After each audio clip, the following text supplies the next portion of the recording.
Hello,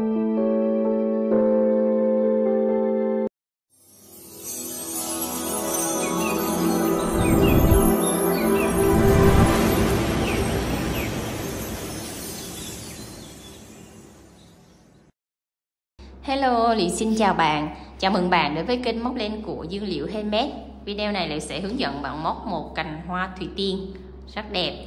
Và để hoàn thành cái mẫu hoa thủy tiên này, các bạn sẽ chuẩn bị cho mình 4 màu len tất cả nha. Màu trắng chủ đạo, màu vàng để chúng ta làm phần búp, màu xanh lá và cái màu cam này để mình làm phần nhụy nha. Mình hướng dẫn bằng len miêu cô tông mắt đen loại 50g. Đó, các bạn chuẩn bị cho mình 4 tông màu như vậy ha. Và kim móc thì các bạn sẽ chuẩn bị kim 2 đầu cán nhựa đầu 4/0 tương ứng với kim 250mm, hoặc là các bạn dùng kim 3mm cũng được nha. Này sẽ nó ra kích cỡ bông là như vậy. Chuẩn bị thêm cho mình kéo cắt len, kim khâu len và kẽm lá, kẽm cành để mình quấn tạo hình bông hoa. Những dụng cụ và kim móc, kim đan thì Liễu đều có bán ở shop và Liễu để cái link ở dưới bài mô tả. Các bạn kích qua bài mô tả xem link Shopee và Lazada để mua những dụng cụ len này. Mình học móc mẫu hoa thủy tiên này ha các bạn. Rồi chúng ta cùng vào phần bài học thôi nào. Chúng ta lấy sợi len màu vàng để mình làm phần nụ hoa trước nha. Đầu tiên các bạn sẽ tạo cho mình một vòng tròn ma thuật. Móc lên một mũi móc xích. Móc vào trong vòng tròn này 6 mũi đơn. 1 2 3 4 5 6. Siết cái sợi len ngắn cho chặt lại và mình móc theo kiểu kết hàng nha. Kết hàng bằng một mũi dời vào trong móc đầu tiên của mũi đơn bên mép bên này. Rồi chúng ta kéo hết lên qua luôn. Bắt đầu lên hàng thứ hai, các bạn móc lên cho mình một xích và kẹp cái sợi len thừa này vào luôn trong móc nha. Móc tại cái chân mà chúng ta lên xích đó. Đó, đâm kim vào tại cái chân đó luôn các bạn. Móc lên cho mình là 2 mũi móc xích vào tại cái chân, 2 mũi đơn vào tại chân đó nha. Là mình sẽ tăng cái vòng tròn này lên từ từ. Đó, thêm một mũi đơn vào chung trong móc luôn là chúng ta có 2 đơn vào chung chân. Rồi mình cứ theo công thức như vậy, các bạn sẽ móc liên tiếp cho mình là 6 chân móc. Mình sẽ móc đều là mỗi chân 2 mũi đơn. Là hàng thứ hai mình sẽ có tổng là 12 chân móc nha.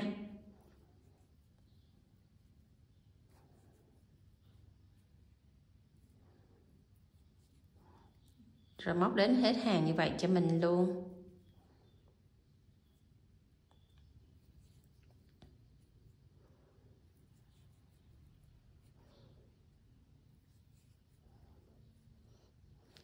Xong rồi thì quy cách kết hàng cũng tương tự như vậy. Chúng ta cũng kết hàng bằng một mũi dời vào trong móc của mũi đơn đầu tiên này. Bắt đầu lên hàng thứ ba, các bạn cũng móc lên cho mình một mũi móc xích. Và tại hàng thứ ba này các bạn sẽ móc cho mình một mép len thôi. Ở đây có kết cấu là 2 mép len nè. Thì các bạn sẽ móc cái mép ở phía bên ngoài là cái mép bên ngoài này. Còn bên trong là nó quay vô trong lòng ngực mình. Đó, thì các bạn sẽ móc ở mép ngoài đây nha. Rồi ở trong móc đầu tiên các bạn móc cho mình một mũi đơn và móc một mép nè. Một mép mình ký hiệu là BLO nha.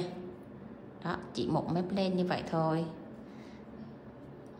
Rồi chân thứ hai móc 2 mũi đơn vào chung một chân móc cũng một mép len thôi ha các bạn. Chân thứ ba đó cũng lấy một mép len như vậy ha, một mũi đơn. Chân thứ tư 2 mũi đơn vào chung một chân móc. Rồi các bạn sẽ lặp lại công thức là 1 2 1 2 như vậy cho đến cuối hàng mà vẫn là móc 1 mép và chừa 1 mép ngoài lại nha các bạn. Mình đã móc đến chân cuối cùng rồi. Nó sẽ có cộm lên 1 mép lên ở phía ngoài như vậy. Chỉ có hàng thứ ba này là các bạn sẽ móc 1 mép thôi để chừa cái phần mép ngoài này mình sẽ móc các cái phần cánh hoa ra đó các bạn. Rồi mình cũng kết hàng lại mũi dời nha. Tất cả các hàng mặt móc khác chúng ta đều móc 2 mét, chỉ riêng mỗi hàng thứ ba là các bạn móc 1 mét như vậy thôi ha. Lưu ý cho mình cái phần nụ hoa như vậy ha. Kết thúc xong hàng thứ ba các bạn sẽ có là tổng là 18 chân móc. Thì bắt đầu lên hàng thứ tư, các bạn cũng móc lên cho mình một mũi móc xích và móc vào chân đầu tiên này một mũi đơn. Từ hàng thứ tư này trở đi các bạn sẽ móc là mỗi chân móc một mũi đơn, không tăng mũi nữa ha, là mình vẫn giữ nguyên là 18 chân móc. Từ hàng thứ tư đến hàng thứ bảy các bạn sẽ móc công thức như vậy cho mình nha. Mỗi hàng là 18 mũi đơn, không tăng mũi. Cứ móc xong hết một hàng chúng ta kết hàng và bắt đầu lên một mũi xích để chúng ta lên tới hàng tiếp theo nữa nha. Ở đây mình đang móc ở hàng thứ tư thì các bạn sẽ lặp lại công thức tương tự như vậy cho mình ở hàng thứ 5, 6 và 7. Mình sẽ gặp lại các bạn sau khi các bạn móc xong đến hàng thứ 7 nha. Đó, đây là hàng thứ tư, mình móc đều là mỗi chân móc một mũi đơn nè, và móc luôn ở 2 mét chứ chúng ta không móc 1 mét giống như hàng thứ ba nữa nha.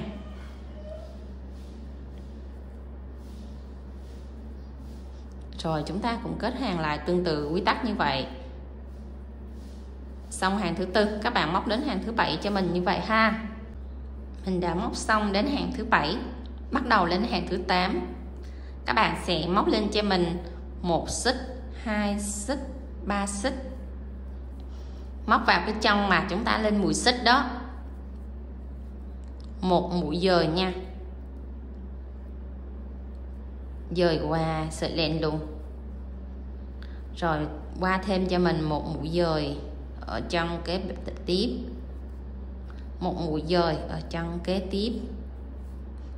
Chúng ta lên 3 xích, 1, 2, 3 và dời mũi tại cái chân chúng ta lên xích đó. Đó, mình sẽ tạo thành những cái điểm nhọn nhọn của nụ như vậy ha. Rồi dời qua 2 chân móc, 2 chân móc chúng ta lại tạo lên một cái phần cánh hoa nhọn như thế này nữa, kéo lên qua. Rồi dời qua 2 chân móc.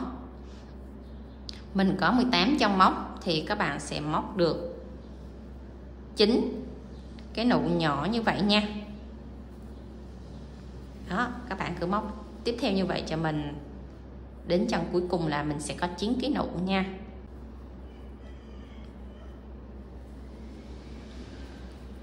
Và đến chân cuối rồi thì mình còn lại một chân móc nè, các bạn sẽ dời qua một chân móc và dời qua một chân cuối cùng tiếp giáp với cái chân đầu tiên mình lên xích đó,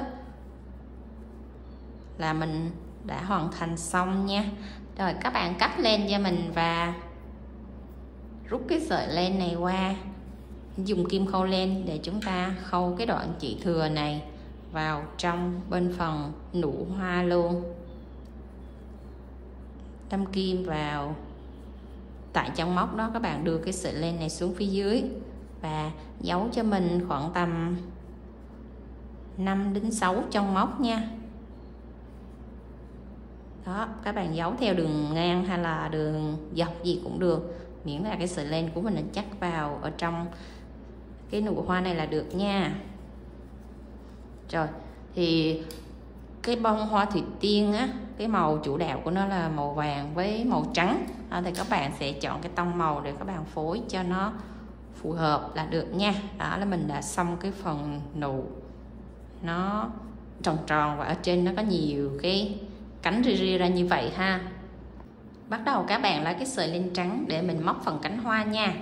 Đầu tiên là tạo cho mình một nút thắt trước. Rồi ở hàng thứ ba lúc nãy mình chừa cái phần một mép len đó, thì bây giờ các bạn sẽ cho kim vào một mép len bất kỳ này để chúng ta móc lên phần cánh hoa.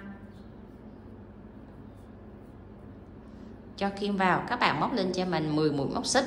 1, 2, 3, 4, 5, 6, 7, 8, 9, 10. Sau 10 mũi móc xích các bạn sẽ bỏ chân móc đầu tiên, móc vào chân thứ hai cho mình một mũi đơn. Và cứ tiếp theo như vậy là mỗi chân móc các bạn móc một mũi đơn nha.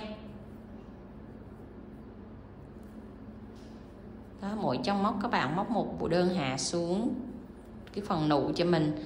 Tổng là chúng ta có 9 mũi đơn.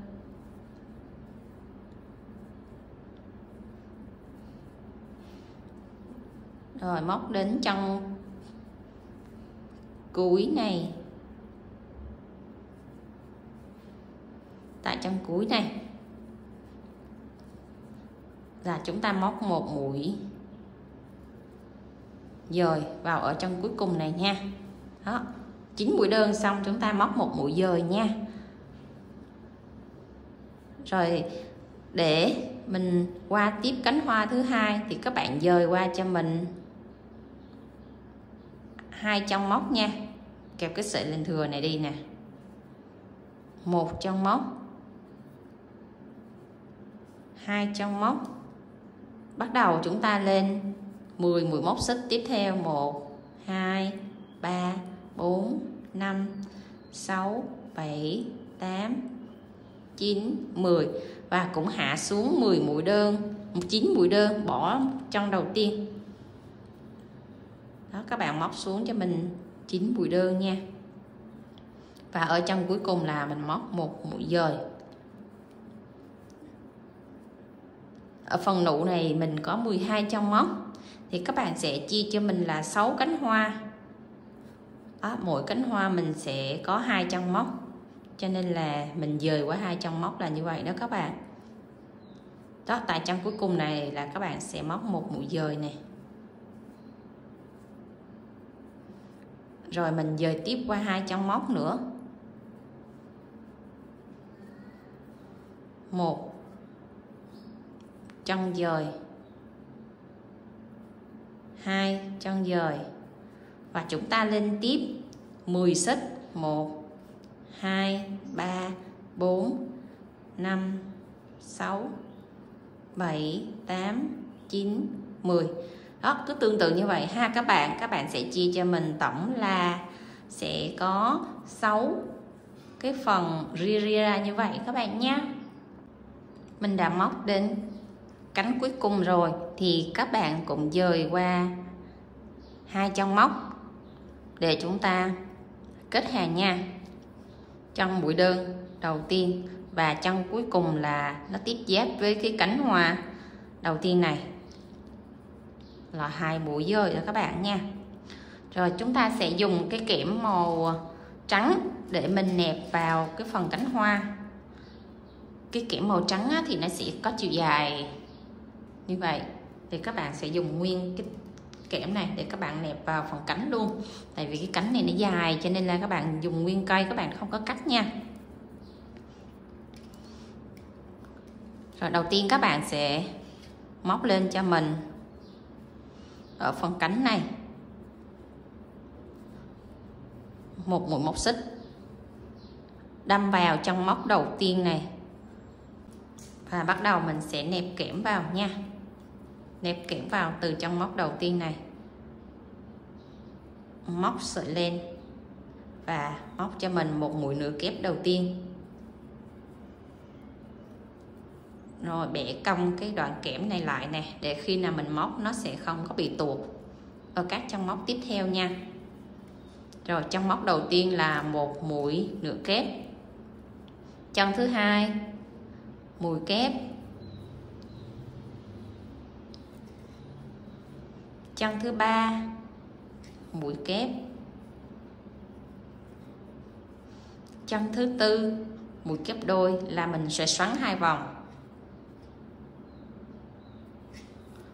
qua 2 lần len, 2 lần len, 2 lần len, qua 2 lần len 3 lần nha. Rồi tiếp tục mũi tiếp theo xoắn 2 vòng cũng là một mũi kép đôi nữa.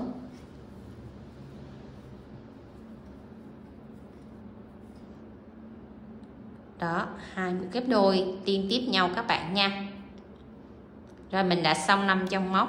Bắt đầu chân thứ 6 các bạn móc tiếp một mũi kép bình thường, không phải kép đôi nữa nha. Mũi thứ 7 các bạn sẽ móc cho mình mũi nửa kép. Mũi nửa kép các bạn lưu ý nè, mũi nửa kép này nó sẽ có chiều dài là thấp hơn mũi kép. Đó, để các bạn sẽ có cái độ so le nhau ở các cái tầng cánh như vậy nha. Rồi, mũi tiếp theo các bạn sẽ móc cho mình là một mũi đơn. Mũi tiếp theo nữa là một mũi đơn. Đó, các bạn sẽ để ý lại 9 chân móc nè. Đầu tiên là mũi nửa kép đến 2 mũi kép, đến 2 mũi kép đôi và hạ xuống là một mũi kép, hạ xuống một mũi nửa kép và cuối cùng là 2 mũi đơn. Ở 9 chân móc các bạn sẽ móc đều như vậy ha. Rồi bắt đầu cái phần mà cái cạnh bo là như vậy nè. 9 chân móc xong rồi thì có cái cạnh bo ở cái phần đầu nhọn của cái góc này, một mép len đó các bạn. Đó, nó chỉ còn một cái len nó cộm lên như vậy thôi các bạn ha. Còn đây là cái chân móc, còn đây là cái phần bo. Đó, thì các bạn móc vào một mép len của cái phần bo đó cho mình một mũi đơn và lên 2 mũi móc xích, móc vào tại cái chân đó, tiếp cho mình là một mũi đơn nữa để mình tạo cái phần nhọn của cánh hoa đó các bạn. Rồi còn bên đây 9 chân móc thì các bạn sẽ móc đối xứng với 9 chân móc ở mép bên phải này, thì bên trái các bạn móc tương tự như vậy nha. Đầu tiên hạ xuống cho mình là một mũi đơn, 2 mũi đơn, bắt đầu tới mũi nửa kép, tiếp theo là mũi kép, 2 chân tiếp theo là 2 mũi kép đôi,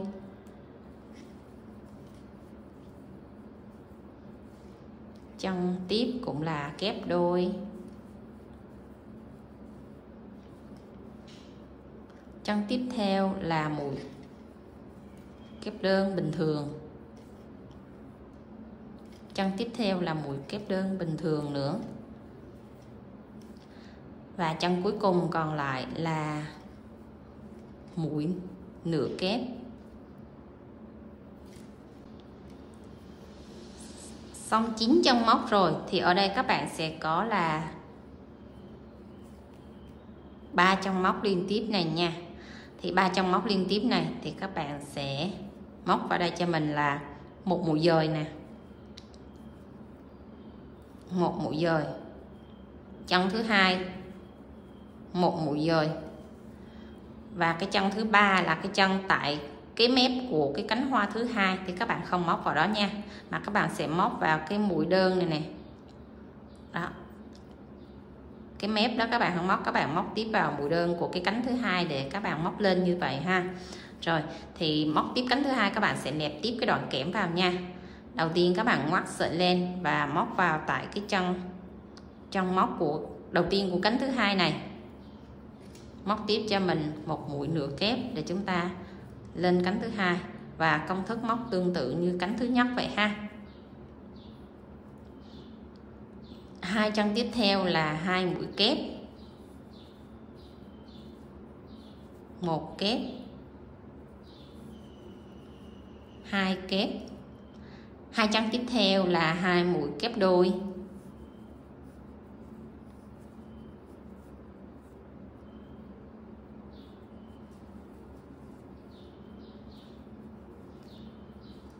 rồi đến chân tiếp theo các bạn hạ xuống cho mình là mũi kép bình thường. Đó, mình móc sao mà đủ 9 chân móc, đừng bỏ sót chân nào các bạn ha. Rồi chân tiếp là chân nửa kép, xong rồi còn lại 2 chân cuối, các bạn móc vào đây cho mình là 2 mũi đơn nha. Cái cánh hoa này mình móc lỏng tay ha các bạn, móc lỏng tay để cái cánh hoa này nó nở, nó xòe, nó đẹp. Và cũng tương tự như cánh thứ nhất thì tại đây nó có một mép len này các bạn, đó, một mép len thôi ha. Còn cái đó là 9 chân móc là chúng ta không tính, 9 chân bên trái 9 chân bên phải đối xứng với nhau không tính. Ở đây có một mép len nó cộm lên nè, thì các bạn móc vào đây cho mình là một mũi đơn và lên 2 xích, móc vào cái chân mũi đơn đó, tiếp theo cho mình một mũi đơn nữa, là chúng ta có 2 mũi đơn chung chân và cách 2 xích. Rồi 9 chân móc còn lại các bạn sẽ móc đối xứng như phía bên mép phải này. Thì chân đầu tiên là một mũi đơn, chân thứ hai một mũi đơn, chân thứ ba là mũi nửa kép, chân thứ tư mũi kép, chân thứ năm mũi kép đôi, chân thứ sáu mũi kép đôi, chân thứ bảy mũi kép đơn, chân thứ 8 mũi kép đơn, chân thứ 9 là mũi nửa kép. Đó là mình đã kết thúc xong cánh hoa thứ hai. Cũng tương tự như vậy, ở đây nó sẽ có 3 chân móc như vậy thì các bạn sẽ dời qua 2 chân móc cho mình nè, dời qua một chân móc, dời tiếp cho mình một chân móc nữa, 2 chân móc ha. Rồi chúng ta tiếp tục lên tới cánh thứ ba thì giống như công thức của cánh thứ hai mình hướng dẫn đó, là ngoắt sợi len đâm kim vào chân móc của cánh thứ ba, móc lên cho mình mũi nửa kép. Đó, các bạn sẽ móc tương tự như vậy cho mình 4 cánh còn lại nha. Đó, mỗi cánh hoa các bạn đều móc chung một công thức như vậy cho mình. Rồi mình sẽ gặp các bạn sau khi các bạn móc xong đến cánh hoa thứ 6 nha. Mình đã móc đến cánh hoa cuối cùng. Rồi còn lại 2 chân móc này thì các bạn cũng thực hiện là 2 mũi dời qua 2 chân móc như vậy nha. Bẻ cái đoạn kẽm này xuống phía dưới nè, rồi chúng ta sẽ móc một mũi dời tại cái chân cuối cùng này để nó tiếp giáp với chân đầu tiên. Đó, chân đầu tiên đây của tại cái cánh hoa đầu tiên đó, các bạn cũng dời qua một chân móc nữa và móc lên cho mình một mũi móc xích, siết chặt lại để chúng ta sẽ chốt len nha. Và siết cái sợi này xuống phía dưới đây. 2 cái đoạn kẽm này khi chúng ta móc xong rồi á thì các bạn sẽ xử lý cho mình như sau. Đó, siết 2 đoạn kẽm này cho chặt lại. Đó, siết lại để cho 2 cánh này nó khớp lại với nhau, nó không có rời rạc đó các bạn. Siết chặt và mình đưa vào trong cái phần nhụy chính giữa này nha. Đó, đưa vào phần nhụy chính giữa này. Cái sợi len thừa lúc nãy mình vừa cắt á, mình sẽ cho nó xuống phía dưới này luôn. Rồi các bạn để nguyên cái đoạn kẽm này, lát nữa khi nào quấn cành mình sẽ hướng dẫn các bạn cách xử lý nha. Khi móc xong thì cái hoa của mình các cánh nó chưa có đều thì các bạn cứ điều chỉnh các cái cánh cho nó đều lại cho mình nha. Toàn bộ là mình phải chỉnh bằng tay hết, chứ khi móc nó chưa có thẳng, nó chưa có đều đâu các bạn. Rồi mình chỉnh xong hết rồi mình sẽ móc tới phần nụ và phần nhụy nữa nha. Rồi các bạn chuẩn bị cho mình sợi len màu cam để mình móc cái phần nhụy của hoa nè. Tạo cho mình một nút thắt, siết chặt lại và móc lên cho mình 1 xích, 2, 3, 4, 5 mũi móc xích. Rồi bỏ chân móc đầu tiên cua là chân thứ hai, móc một mũi dời và móc liên tiếp 4 mũi dời vào 4 chân móc như vậy cho mình. Nhớ là các mũi dời này các bạn phải móc chặt tay nha, để cho cái phần nhụy của mình nó sẽ đứng thẳng lên. Rồi tiếp theo các bạn móc cho mình lên 1, 2, 3, 4, 5 và cũng hạ xuống 4 chân móc là 4 mũi dời như vậy, bỏ chân đầu tiên, dời 4 chân móc. Ở cái chân cuối cùng của cái nhụy đầu tiên này mình sẽ dời qua đó một chân nữa. Rồi bắt đầu chúng ta lên 1 2 3 4 5, cũng tương tự như vậy nha. Mình tạo 4 cái nhụy, là cái hoa thủy tiên của mình nó có khoảng là 4 đến 5 nhụy. Rồi mình cũng dời qua cái chân móc cuối cùng ở cái hàng nhụy đầu tiên này. Rồi chúng ta móc tiếp lên một nhụy nữa nha.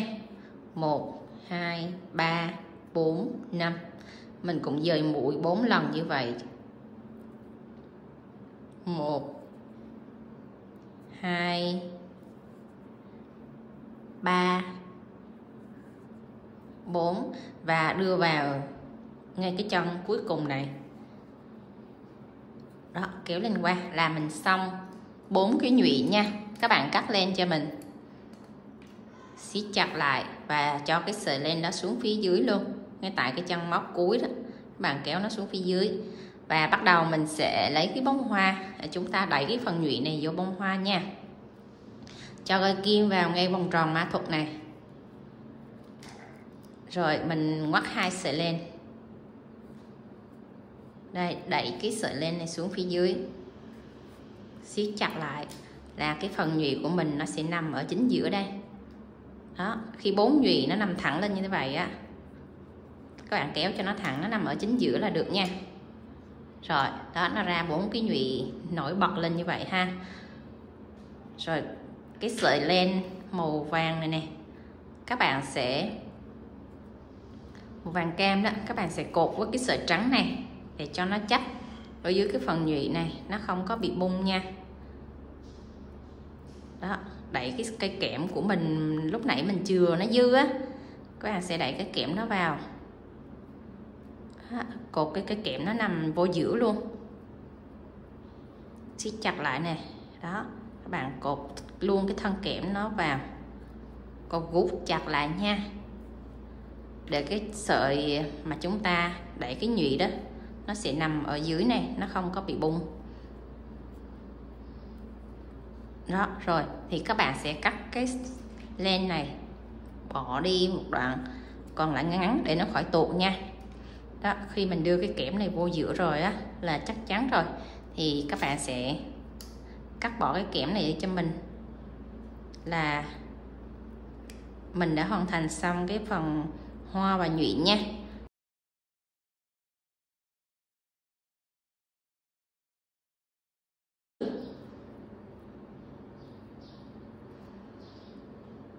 Rồi móc vào trong vòng tròn này cho mình lên một mũi móc xích. Móc chân móc đầu tiên là một mũi đơn, mũi đơn thứ hai, đơn thứ 3, 4, 5, 6. Xong 6 mũi đơn, các bạn sẽ siết cái sợi len ngắn này chặt lại và mình móc một mũi dời vào trong móc của mũi đơn đầu tiên này. Rồi đến hàng thứ hai các bạn mới lên cho mình là một mũi móc xích. Tại chân đầu tiên các bạn móc 2 mũi đơn vào chung một chân móc. Ở hàng thứ hai này các bạn sẽ móc đều là mỗi chân móc là 2 mũi đơn nha. 2 nè. Đó, móc liên tiếp như vậy cho mình cho đến chân cuối. Hàng đầu tiên mình có 6 chân móc, thì hàng thứ hai các bạn sẽ có 12 chân móc nha. Mình sẽ móc đến chân cuối như vậy cho mình nha.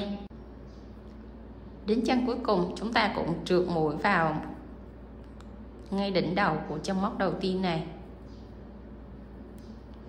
Đó, xong 12 mũi móc rồi chúng ta sẽ bắt đầu lên 1 xích, 2, 3, 4, 5, 6. 6 mũi móc xích.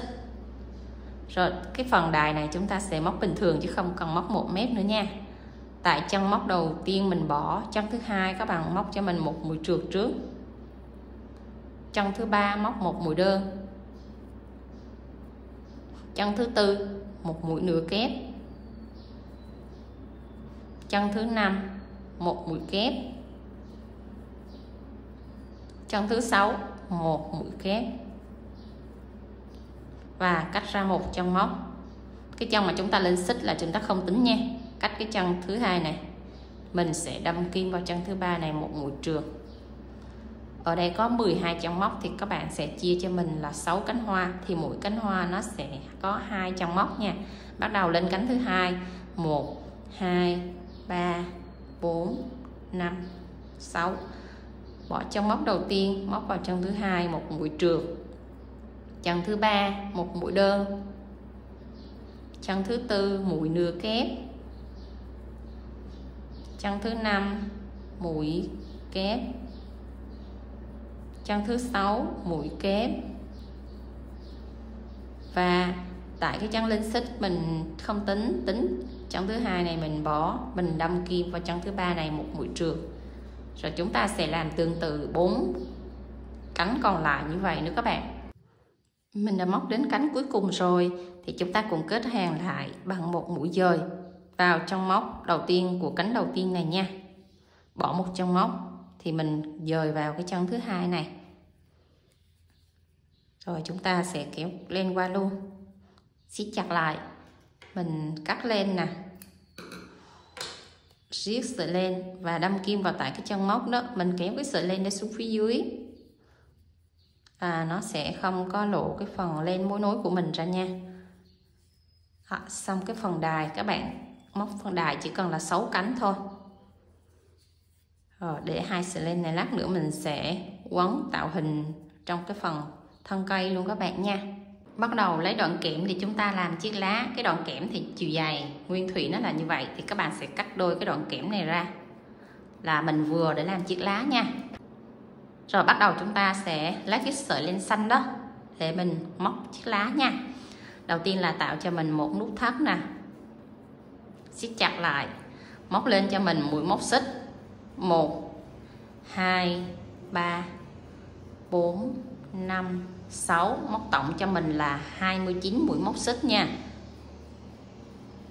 Xong 29 mũi móc xích rồi, chúng ta sẽ đưa cái đoạn kẽm này để mình móc nẹp vào ở hàng đầu tiên nha. Bỏ chân móc đầu, chúng ta móc vào chân thứ hai một mũi đơn, bẻ cong cái đoạn kẽm này lên chút xíu để khi mình móc nữa nó sẽ không bị trượt nha. Rồi chân thứ ba móc cho mình là một mũi nửa kép. Là mình đã qua 3 chân móc rồi nha. Đến chân thứ tư móc cho mình một mũi kép.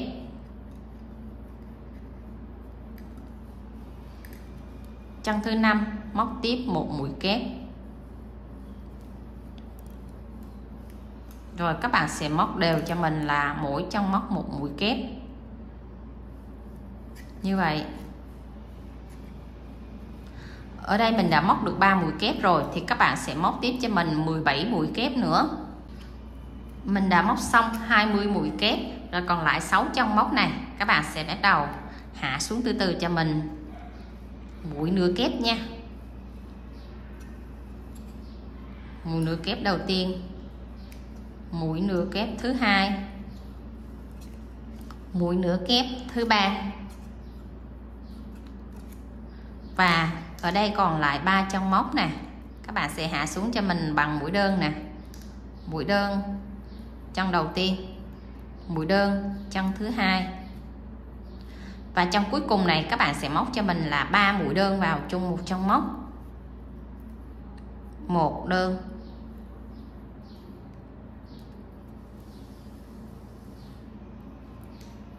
hai đơn, 3 đơn. Bẻ cái đoạn kẽm nó cong theo chiếc lá cho mình nha. Và mép bên phải này chúng ta móc công thức như thế nào thì mép bên trái các bạn sẽ móc tương tự như vậy cho mình nha. Ở chân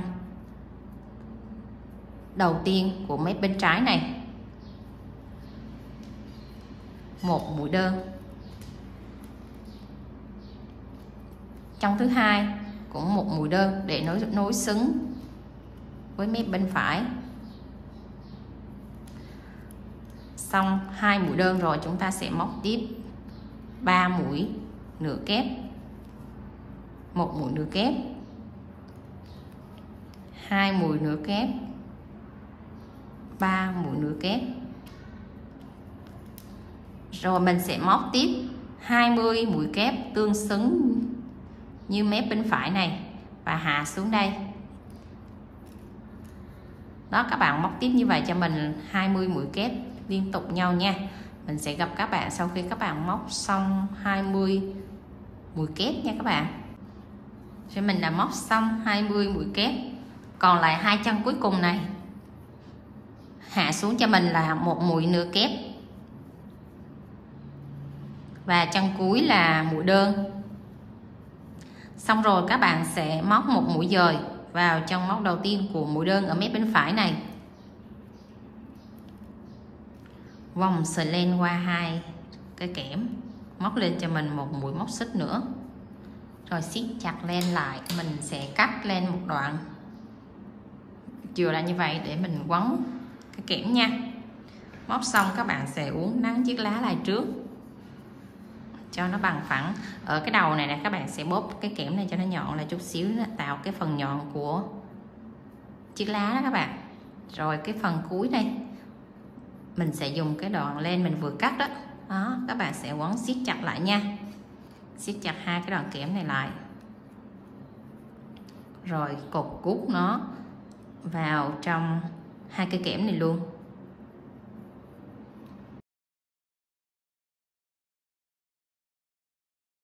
Bắt đầu các bạn lấy một cái kẽm, chúng ta bẻ cong cái phần đầu này lại.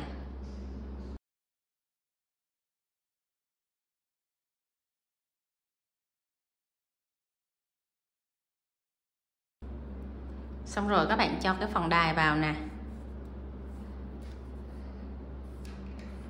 cho thẳng vào đây. Rồi chúng ta sẽ bắt đầu dán trang trí cái phần đài này cho nó khớp vào trong phần bông hoa nha các bạn. Đó, ở cái phần đài này thì các bạn chú ý là cho keo đều và nhiều cho mình một xíu để cho cái bông nó sẽ nằm chắc, nó không có bị lung lay nha. Đó, rồi các bạn giữ chặt keo một lúc cho nó khô nha. Xong rồi các bạn sẽ dán các cái ria của cái phần đài này. Mình cho một ít keo thôi, còn một ít cái phần ria này thì các bạn sẽ cho nó cong cong lên, các bạn đừng có dán hết nha. Đó là chỉ dán một nửa cái phần ria thôi và một nửa cho nó cong lên như vậy ha. Xong rồi các bạn sẽ cho len vào để chúng ta quấn thân cây. Thì sẽ có nhiều cách để các bạn cho sợi len vào quấn mà không cần phải nhỏ keo ở cái đoạn góc này nha. Các bạn nhỏ keo ngay phần đài này nó sẽ lộ và nó sẽ xấu cái thân cây. Thì mình sẽ hướng dẫn một cách nữa để các bạn quấn mà không cần nhỏ keo vào đây nha. Rồi thì các bạn sẽ cho cái sợi len dài ra đây chút xíu. Rồi tại đây các bạn sẽ giữ chặt tay nè. Mình sẽ quấn vào cái phần đài này khoảng tầm 3 vòng cho thật là chắc. Đó, nhớ là 3 vòng cho chắc lại nha. Rồi thì cái sợi len ngắn này chúng ta để nó đi vào trong cái phần thân cây luôn. Đó, khi nó chắc thì nó sẽ nằm gọn ở đây, nó không có bị tuột, nó không có bị bung. Chúng ta không cần nhỏ keo nha. Rồi thế là mình sẽ dùng cái sợi len dài đó mình quấn chặt cái thân cây thôi. Còn cái sợi len ngắn mình sẽ để cho nó đi theo cái thân kẽm luôn ha. Đó, các bạn thấy là mình quấn nó rất là đều bằng, nó không có bị nhấp nhô nha. Đưa chiều cao khoảng tầm từ cái đài xuống tới cái phần chiếc lá, các bạn cho khoảng tầm 12 cm rồi mình sẽ ráp chiếc lá vào ha. Rồi chúng ta đưa phần lá vào nha. Cái phần mặt thuận này chúng ta sẽ áp nó vào bên trong thân kẽm. Rồi mình sẽ siết ngay cái đoạn mà chúng ta đưa chiếc lá vào á, các bạn siết chặt cho mình khoảng tầm 2 vòng cho chắc. Rồi 2 vòng chắc rồi thì các bạn quấn tiếp cho đến đoạn cuối của thân kẽm luôn nha. Quấn đến đoạn cuối các bạn cho một ít keo vào trong cái thân kẽm nha, để mình cố định cái sợi dây nó không có bị tuột. Đó, các bạn đưa lên quấn chặt vào cho mình khoảng tầm 2 đến 3 vòng cho cái sợi len nó chắc vào trong thân kẽm nè. Khi keo nó khô rồi thì các bạn dùng tay bóp chặt chút xíu để cho keo nó khô, nó dính chặt vào nha. Rồi chúng ta cắt len. Đó, các bạn vuốt cho nó đều cái thân kẽm lại. Chỗ nào mà các bạn quấn nó chưa có đều tay á thì các bạn vuốt cho nó thẳng lại nha. Rồi thế là mình đã hướng dẫn các bạn móc xong cái cành hoa thủy tiên rồi. Nếu các bạn mà muốn hoa búp á thì các bạn sẽ dùng tay các bạn đẩy hết toàn bộ này, đưa cái hoa vào lòng bàn tay, đẩy hết lên như thế này là nó sẽ ra hoa búp. Còn nếu các bạn muốn hoa nở á thì chúng ta sẽ chỉnh như thế này. Đó là nó sẽ nở ra. Đó, các bạn lưu ý ha. Các bạn chỉnh búp, các bạn chỉnh nở gì nó rất là đơn giản. Đó, dễ thương ha các bạn. Rồi, nếu các bạn thấy video này hay nhớ cho mình xin một like với nha, và để lại bình luận bên dưới. Nếu có đoạn nào các bạn thắc mắc, các bạn chưa hiểu đó thì các bạn cứ bình luận, mình sẽ trả lời các bạn trong thời gian sớm nhất để các bạn hoàn thành món hoa thủy tiên này nha. Bạn nào mới ghé kênh mình lần đầu tiên nhớ ấn quả chuông đăng ký để theo dõi những video sắp ra trên kênh mới của Liệu nha. Bye bye các bạn, hẹn gặp lại các bạn ở những video sau. See you.